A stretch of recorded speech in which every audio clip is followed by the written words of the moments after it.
Good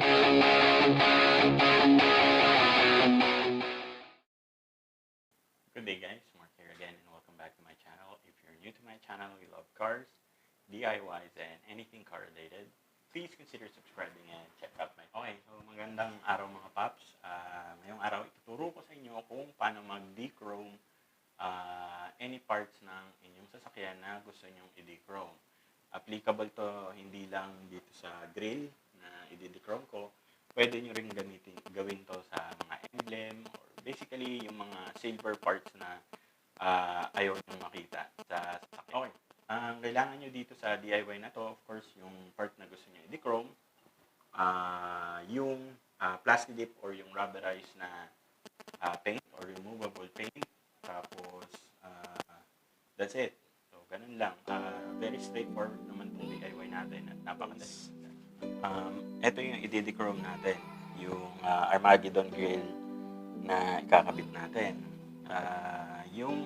When we say dechroming, meron kasi iba-ibang klase niyan. Pwede hydro dipping, pwedeng spray painting, pwede rin sticker or yung wrapping nga kung tinatawag.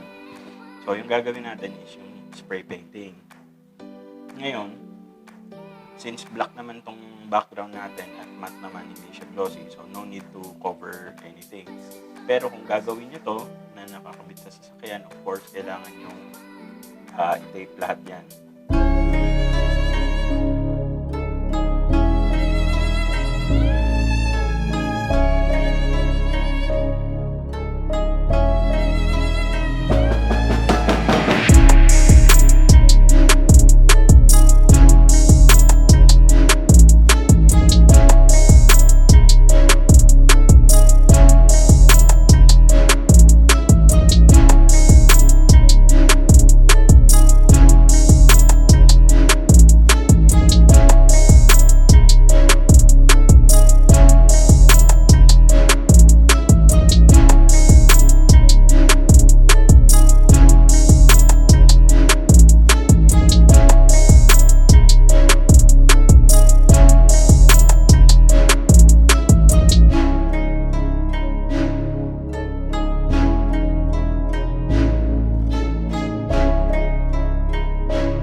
really appreciate it kung i-hit nyo yung subscribe button if you are liking the videos that you are seeing.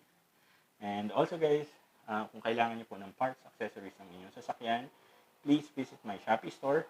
Link po sa description section below. Again, Mark na pala ulit. Thank you so much for joining me today and hope to see you guys on our next video.